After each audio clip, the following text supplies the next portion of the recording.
다음에 우리에게 혼선이 또 많이 있는 그 단어 하나가 또 뭐냐면 예언입니다. 예언. 진정한 그 예언에 대해서 말씀드린다면, 자, 이제 16세기 때에 그 종교개혁 자의 그 대표적인 사람으로서 이 존 칼빈은 성령께서 바로 성경을 통해서 말씀하신다. 그렇기 때문에 성경이야말로 성령의 그 계시가 제대로 나타나는 것이 바로 성경이라고 했고요. 성경 위에 어떤 그 새로운 성경을 대체할 만한 그런 예언을 있을 수가 없다고 본 거죠. 대개 오늘날의 개혁주의 신학은 다 이 노선을 따르고 있습니다. 그렇게 성경만이 진정한 예언이고, 그리고 그것을 대체하거나 성경을 초월할 만한 그런 예언이 있을 수 없다라고 보는 노선이죠.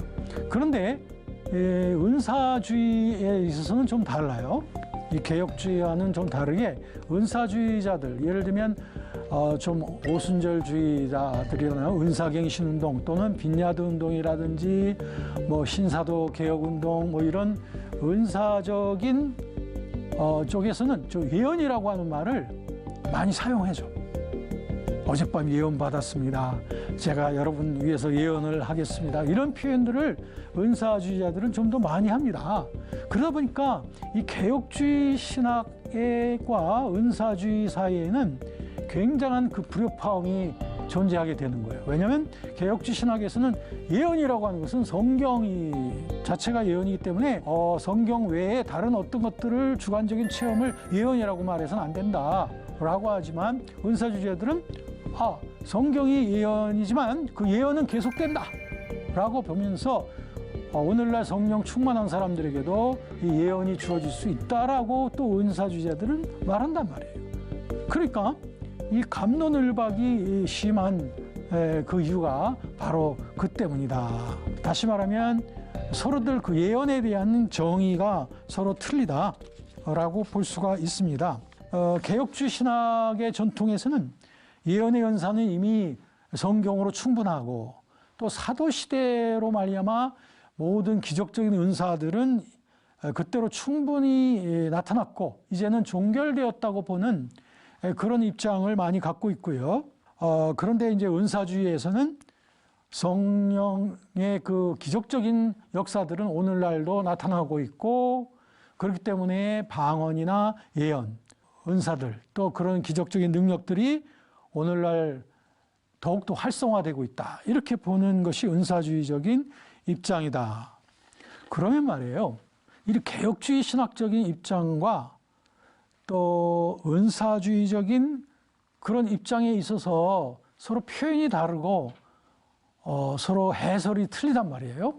그런데 한번 여러분 이렇게 한번 생각해 보십시오. 성령께서 우리에게 주시는 그 경험이라고 하는 것이 교단이 틀리다고 해서 서로 다른 경험을 주는 걸까요? 또 성령께서 주시는 그 경험이라고 하는 것이 은사주의적인 사람들에게는 은사를 주고 또 개혁주의적인 자는 개혁주의적인 그런 은혜만 주시는 것이냐 하는 것이죠. 사실은 성령께서는 우리에게 주시는 경험들은 사실 공통적인 경험들을 가지게 될 때가 많습니다. 예를 들어서 똑같은 성령의 감동을 받은 두 사람이 있다고 생각해 보십시오. A라고 하는 사람과 B라고 하는 사람이 성령의 똑같은 감동을 받았어. 근데 A라고 하는 사람이 뭐라고 표현하냐면 어젯밤 성령께서 나에게 계시를 주셨어. 성령께서 나에게 예언의 말씀을 이렇게 주셨어 라고 표현을 하더란 말이에요. 근데 B라고 하는 사람은 똑같은 감동을 받고 말하기를 어제 내가 기도하는데 하나님께서 내 마음속에 이러이러한 그 마음을 주셨어. 내 마음에 이런 감동이 일어났는데 하나님께서 주신 마음. 이런 식으로 서로의 표현이 많이 틀리더라 이 말입니다. 그러니까 이것은 어떻게 보면 성령께서 주시는 그 사역의 그 능력이나 그 내용이 서로 다르다기보다는 동일한 경험에 대한 표현과 신학적 해석이 서로 틀리기 때문이 아닌가 하는 것입니다. 이거 굉장히 중요한 일입니다. 오늘날 그 성령론의 논쟁의 시기를 우리가 딛고 이제는 화합의 시대로 가기 위해서 꼭 필요한 것은 신학적인 용어와 표현에 있어서 우리들이 좀 일치할 필요가 있다. 서로 은사주의자들과 복음주의자들이 서로 다양하게 달리 표현하고 있는 그런 부분들을 서로들 이해하면서 나갈 필요가 있다. 이것이 굉장히 중요하다라고 하는 것을 먼저 말씀드리겠습니다. 그렇죠? 굉장히 중요하겠죠? 은사주의적인 사람들은 은사주의적으로 표현합니다. 그런가 하면 좀 전통적 복음주의적인 사람들은 은사주의적 경향의 용어들은 잘 사용하지 않죠. 그리고 그들의 나름대로의 표현을 한다면 똑같은 경험에 대해서도요. 객관적인 진리로서의 초시대적인 진리로서의 그 예언 그리고 계시 그것은 성경 속에 있다. 이거에 대해서 누구도 부인할 수가 없을 것입니다. 베드로 후서 1장 20절 그리고 21절에 보면 먼저 알 것은 성경의 모든 예언은 사사로이 될 것이 아니니 예언은 언제든지 사람의 뜻으로 낸 것이 아니요 오직 성령의 감동하심을 받은 사람들이 하나님께 받아 말한 것이다. 네, 그렇기 때문에 이 베드로후서 1장 20절 21절에 있는 말씀처럼 성경의 모든 예언, 성경은 예언 그 자체이죠. 계시 그 자체입니다.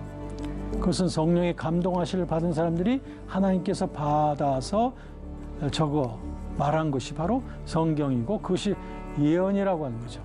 그렇기 때문에 성경 자체가 가장 완벽한 객관적인 예언이다.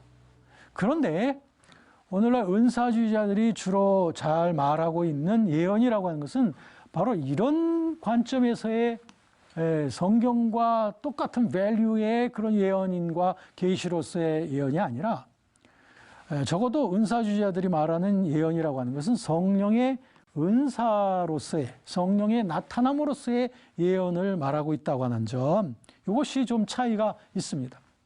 이 은사주의자들이 말하는 그 예언이 이런 밸류의 예언을 말하는 것이 아니고 그들은 성령의 나타남으로써 교회와 하나님의 나라를 위하여 섬김에 있어서 필요한 예언을 말하고 있다. 그러면 이것은 성경적 근거가 없을까요? 성경적 근거가 왜 없습니까? 이들이 말하는 그 성경적 근거도 아주 확실한 것입니다. 예를 들면 사도행전에 보면 거기에 많은 예언에 대한 사건들이 있습니다. 예언을 받아서 복음을 전했던 사례들이 사도행전에 많이 나타나고 있고요. 또 우리가 바울 서신에도 보면은 굉장히 많은 이런 성령의 은사로서의 예언, 성령의 나타남으로서의 그 예언에 대해서 굉장히 많이 교훈이 있는 것을 볼 수가 있습니다. 자, 몇 가지 보면 특별히 고린도전서 12장부터 14장까지 보시면 특별히 14장의 3절부터 4절 보면 예언하는 자는 사람에게 말하여 덕을 세우며 권면하며 그리고 안위하는 것이다. 교회에 덕을 세우고 또 권면하고 안위하는 기능, 그것이 바로 예언의 기능이라고 하는 것이죠. 그렇기 때문에 고린도전서 14장 22절에 보면 예언은 믿지 아는 자들을 위하지 않고 믿는 자들을 위함이라. 믿는 자들을 위해.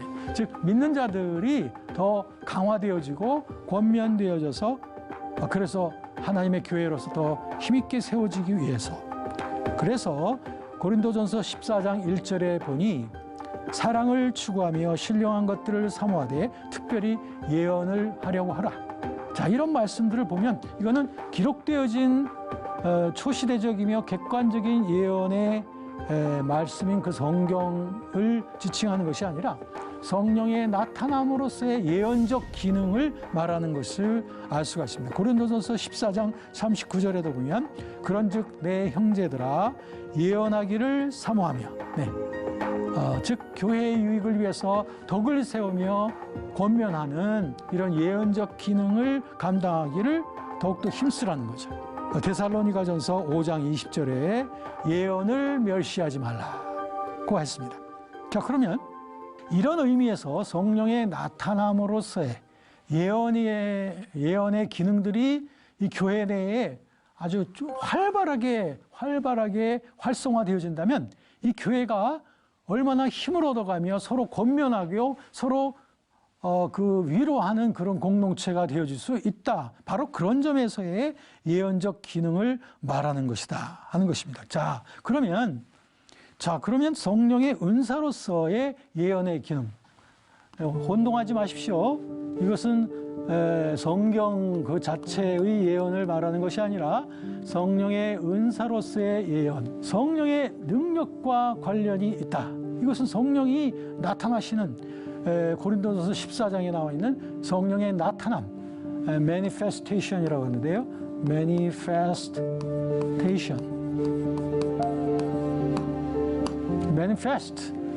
드러나는 것이에요.